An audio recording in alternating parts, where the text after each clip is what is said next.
Hello, everybody. This is EJ Fizzle here, and today I'm finally going to be talking about Bring Her Back. I watched it yesterday, and oh my god! First of all, don't see this alone like I did. That was a terrible idea. Never again. Also, it's one of those movies that oh my god! Like if you thought Long Legs and Cuckoo were crazy as hell, oh my god! Let's just okay. Give me a sec. So you see this guy? You know the mom from this guy's movie? Yeah, you're gonna hate her. Because I hate her. Okay? This movie made me hate her. And I thought she was good in this movie. I mean, look at him. Look how happy he is. Look how happy this man is. Okay, if he saw this movie, he would be traumatized. Because I sure as hell was. So, what is this movie about? Oh, dear viewer. Before we get into that, like and subscribe if you enjoy this video or the channel in general. I got more videos like Dead by Daylight, Five Nights at Freddy's, Speed Paints Galore, movie reviews, whenever the hell I get a chance to actually watch a movie at theaters, and all that fun stuff. So make sure you subscribe and notify that bell just so you don't miss any of my wacky, bet stuffing crazy videos. Alright, we cool? You did that? You did the thing? You did the thing. All right, good. Spoiler warning, okay? Because I don't think I could talk about this movie without spoiling it. So, without further ado, let's bring her back. Bring her back. So, I saw this movie blind. Okay, I did not see any trailers, no marketing, nothing. The only thing I saw was the poster, and I I didn't know what I was getting myself into. Okay, that entire week last week while I was working, and I was asking people, "Oh, what'd you think of Bring Her Back?" Everyone said it was effed up. Everyone said it was messed up and crazy. And then someone said there was a scene with a cantaloupe that would gross you out. I know what they're talking about now. Thank you. I feel really fucking assured. So, what the hell is this movie about? What's it about? You might be thinking, dear viewer, dear fellow American viewer, or wherever you live. It don't matter. So there's okay. So the movie starts with these two guys, and no, it's Andy and I think it's Cindy. I love how I remember the guy's name. That's funny as fuck. Give me a sec. I need to do the Google search again.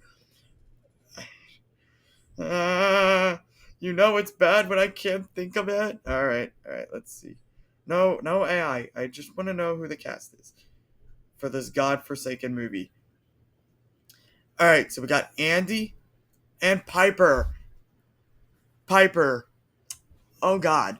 So we got Andy and Piper, and they're just at home chilling until the dad commits suicide. Yes, this movie starts off with that. All right. So after that, they go to a foster care, and Andy is 17, and he can't be a legal guardian until he's like around 18. So he's got like a couple more months before he can actually be the guardian to Piper. So they move into this foster home with a girl named Laura with her child in quotes. Keep that in mind. Keep that in mind. Keep the child in quotes in mind. Get, get the fucking quotes ready. Named what's his name? Oliver. Yeah, his name's Oliver. So they go to this house, and oh, nice and friendly and stuff, but Oliver can't speak. Okay, he's mute. And she has this one rule where she says, don't let the cat out. And you might be thinking, EJ, why would you not? Why kitty gonna run away? No, no, nobody, nah, not even close. Because once Andy accidentally lets the cat out, they see Oliver in this in this pool, empty pool, by the way, trying to harm the kitty. All right, harm the cat. So mind you, this cat does not, he doesn't pass away, but damn near do they make it close. And yeah, so that's how you start. That's how they start the movie. That's like the first half. All right, we haven't even gotten to the middle. And so, that happens. And of course, Laura's pretty pissed. Andy did like the one thing she said not to do, and he literally did it 5 minutes after she said not to. Actually, not even. He literally opened the door, cat ran out, and she said, "Hey, make sure you don't let the cat out."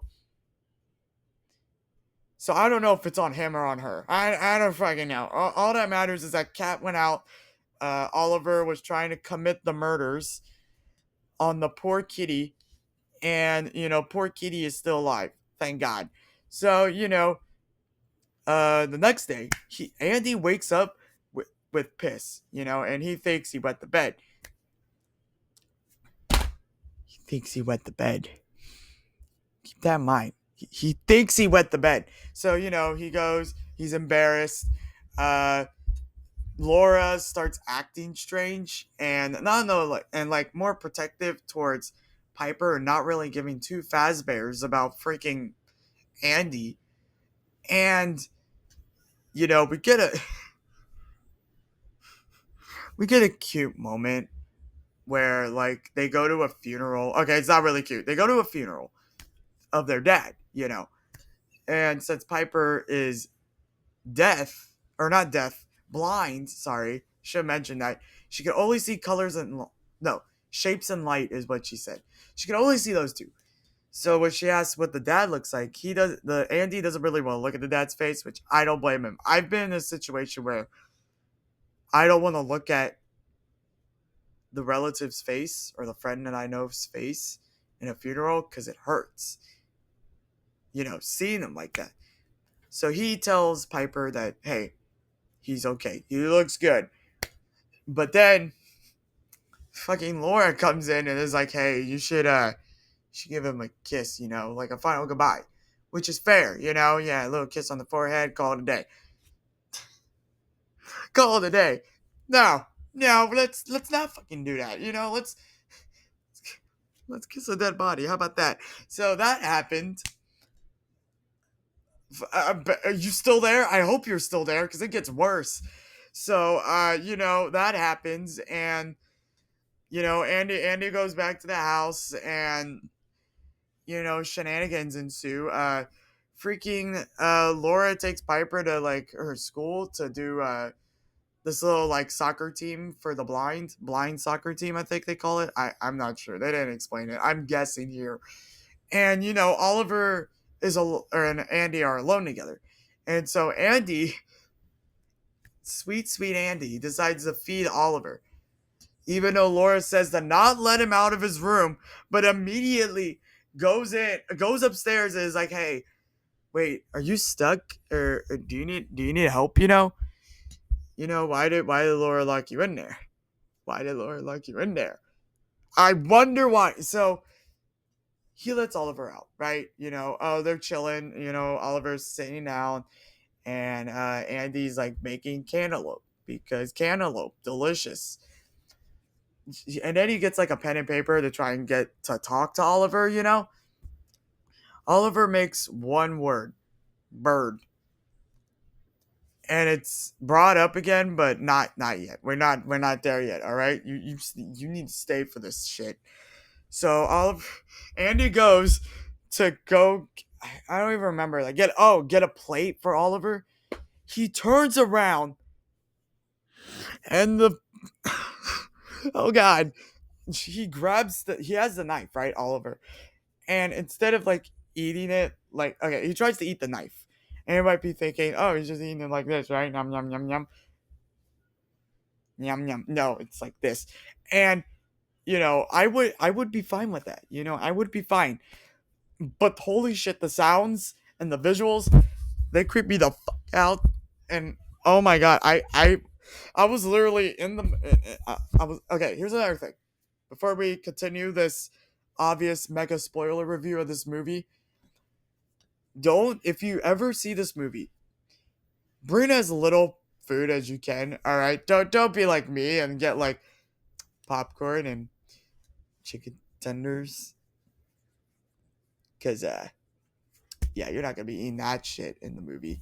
Like I was literally eating my chicken tenders, and this scene came up, and I like physically put the chicken tender back in the thing, and I was like, "Oh, we're fucking moving in, all right." So Oliver's eating the knife. Oh boy, he's eating that knife, all right. He's like going ham on it, and obviously Andy's freaked out. I mean, I would fucking Oliver's just eating knives and shit. So he pulls Oliver aside and tries to take him out to go to the hospital. And there's like this little like white circle around the house. They don't explain if it's salt or powder, but I imagine it's both because I think it is. Do I know for a fact? No. Do I give a shit? No. So once Andy like takes Oliver out of the circle, he starts losing his goddamn mind. Like it sounds like he was getting possessed, and the possession's about like spewing out. Keep that in mind. So he's screaming his fucking head off, and then he says one word before Laura gets back: "Help,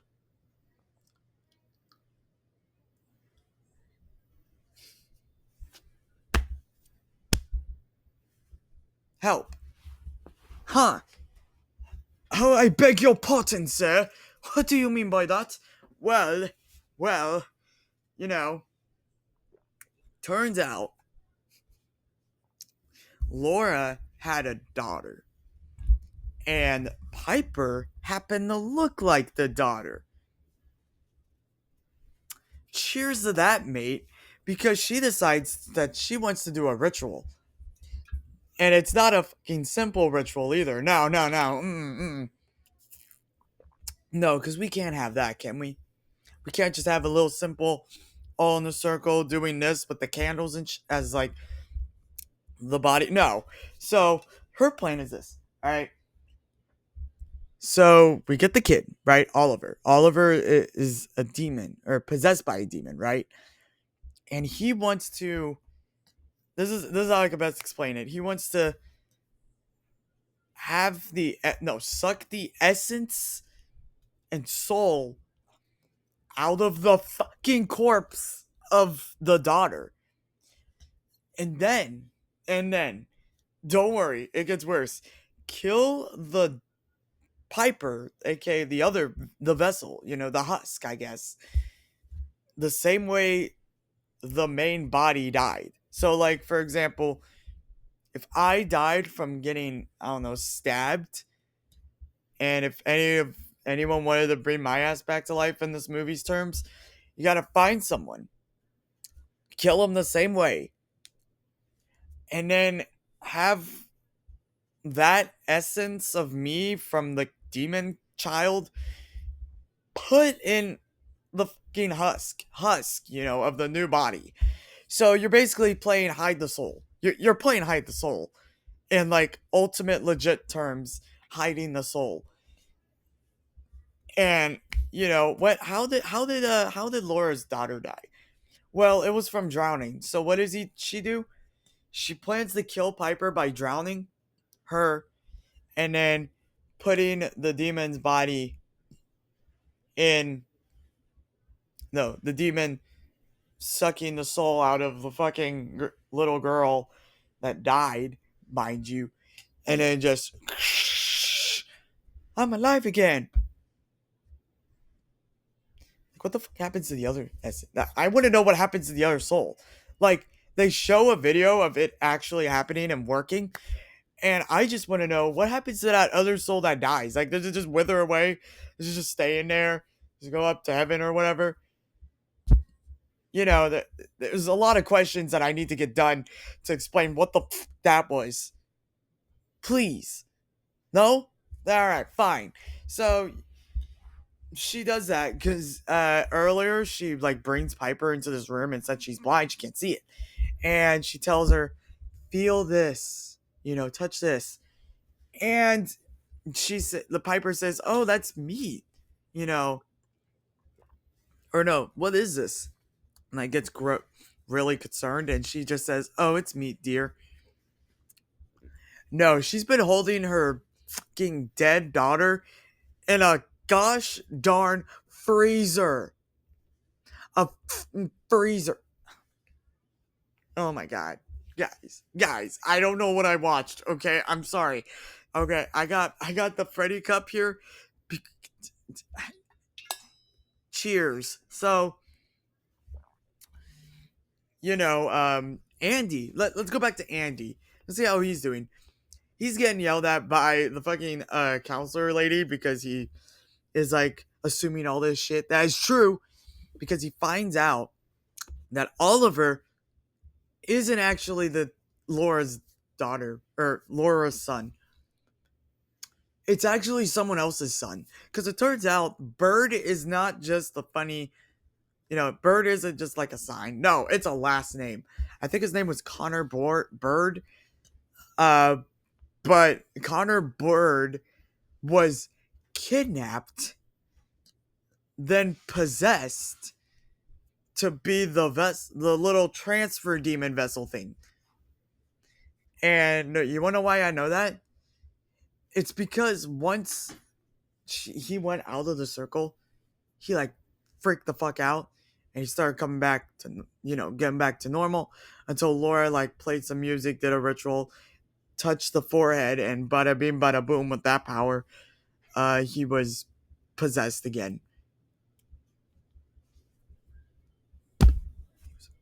Oh my god.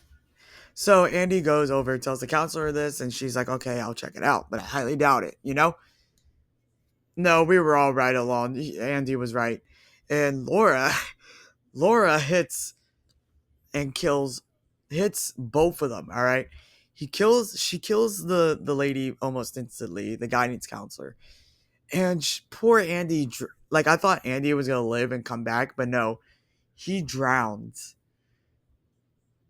It's actually really sad. I felt really bad for Piper. And, after that, Piper finds out really quickly what's going on and tries to run away, but she can't. And so Laura throws her in the pool, which is filled now, and tries to drown her. Until, she realizes, like, this isn't right, blah, blah, blah. Oh, yeah, Piper says mom, and that, like, triggers her to, like, stop trying to kill her. Thank God. And then, she tells the authorities, and boom, boom, movie ends.